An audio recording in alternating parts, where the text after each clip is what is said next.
ಪ್ರಿಯರೇ, ದೇವರು ಒಳ್ಳೆಯವರು, ಒಳ್ಳೆಯದನ್ನು ಮಾಡುವವರಾಗಿದ್ದಾರೆ, ಒಳ್ಳೆಯದನ್ನೇ ಮಾಡ್ತಾರೆ. ಯೆರೆಮೀಯ ಜೀವಿತ ಕಾಲದಲ್ಲಿ ನಾವು ನೋಡುವುದಾದರೆ ಕರ್ತನು ಅನೇಕ ಅದ್ಭುತಗಳನ್ನು ಮಾಡುತ್ತಾನೆ. ಅನೇಕ ಅದ್ಭುತಗಳು, ಆಶ್ಚರ್ಯಕರವಾದಂಥದ್ದನ್ನು ಕರ್ತನು ಮಾಡ್ತಾನೆ. ಆದರೆ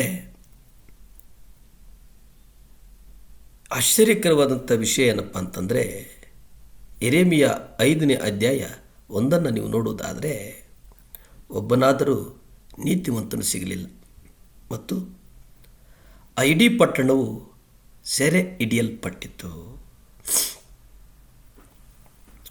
ಯೆರೂಸಲೇಮ್ ಜೀವಿತ, ಯೆರೂಸಲೇಮಿನ ಬೀದಿಗಳಲ್ಲಿ ಯೆರೆಮೀಯ ಓಡಾಡ್ತಾ ಅವನು ಹೇಳ್ತಾನೆ, ಯೆರೂಸಲೇಮಿನ ಬೀದಿಗಳಲ್ಲಿ ಅತ್ತಿತ್ತ ಓಡಾಡ್ತಾ ಅಲ್ಲಿನ ಚೌಕಗಳಲ್ಲಿ ಹುಡುಕಿರಿ, ನ್ಯಾಯವನ್ನು ಕೈಕೊಂಡು ಸತ್ಯವನ್ನು ಅನುಸರಿಸಿ. ಒಬ್ಬನಾದರೂ ಇದ್ದಾನೋ?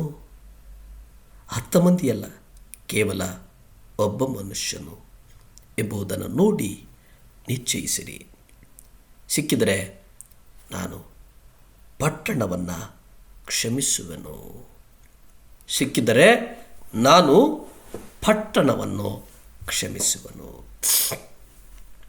ಯೆರೆಮೀಯ ಪ್ರವಾದನೆ, ಆತನು 40 ವರ್ಷಗಳ ಕಾಲ ಪ್ರವಾದಿಸ್ತಾನೆ. 40 ವರ್ಷಗಳ ಕಾಲ. ಆದರೆ ದುರಂತ ಏನಪ್ಪ ಅಂದರೆ, ಯೆರೆಮೀಯ 5ನೇ ಅಧ್ಯಾಯ 1 ಪ್ರಕಾರ ಅಲ್ಲಿ ಒಬ್ಬನು ನೀತಿವಂತನಿರಲಿಲ್ಲ. ಹಲವು ಬಾರಿ ದೇವರು ಈ ರೀತಿಯಾಗಿ ಸುತ್ತಲೂ ಗಮನಿಸ್ತಾರೆ. ಬಾಬೇಲ್ ಇಸ್ರಾಯೇಲರನ್ನು ಸೆರೆ ಹಿಡಿಯಲಿದ್ದ ಸಮಯದಲ್ಲಿ ಯೆಹೆಜ್ಕೇಲನು ಕೂಡ ಒಬ್ಬ ಪ್ರವಾದಿಯಾಗಿರ್ತಾನೆ. ದೇವರು ಯೆಹೆಜ್ಕೇಲನ ಮೂಲಕ ಒಂದು ಸಂದೇಶವನ್ನು ಕೊಡುತ್ತಾರೆ. ಆ ಸಂದೇಶ ಏನಂದರೆ, ನಾನು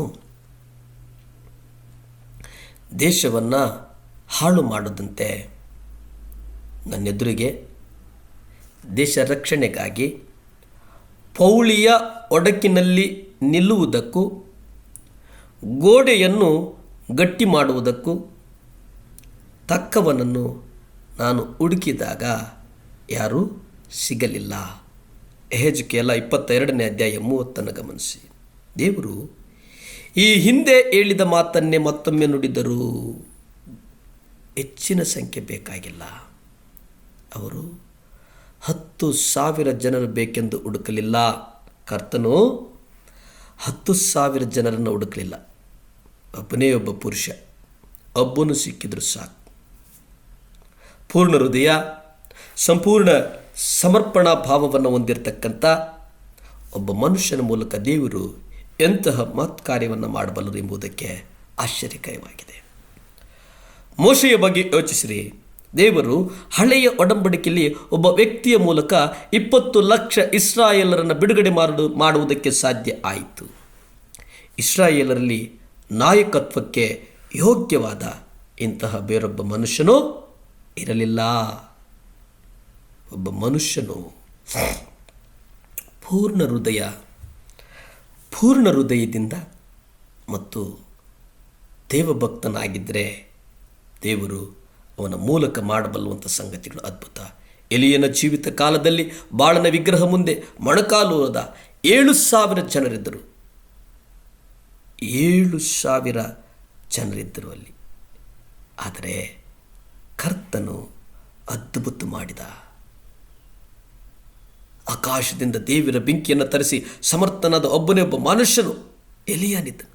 ಇಂದಿಗೂ ಕೂಡ ಇದೇ ಅನುಪಾತದಲ್ಲಿ 7,000 ವಿಶ್ವಾಸಿಗಳ ನಡುವೆ ಒಬ್ಬನೇ ಒಬ್ಬ ವಿಶ್ವಾಸಿಯು ತನ್ನ ಸೇವೆ ಅಥವಾ ಪ್ರಾರ್ಥನೆ ಮೂಲಕ ಪರಲೋಕದಿಂದ ದೇವರ ಬೆಂಕಿಯನ್ನು ತರಿಸುವುದಕ್ಕೆ ಶಕ್ತನಾಗಿದ್ದಾನೆ ಎಂಬುದನ್ನು ನೀವು ಕಂಡುಕೊಳ್ಳಬಹುದು. ನಿಜವಾಗಿಯೂ ನೀವು ಕಂಡುಕೊಳ್ಳಬಹುದು. ಪ್ರಾರ್ಥನೆ ಮಾಡಿಕೊಳ್ಳೋಣ. ಭೂಮಿ ಆಕಾಶಗಳನ್ನು ಉಂಟು ಮಾಡಿದಂಥ ಸರ್ವಶಕ್ತನಾದಂಥ ದೇವರೇ ಸ್ತೋತ್ರಪ್ಪ. ದೇವರೇ ಸಹಾಯ ಮಾಡು ಅಪ್ಪ.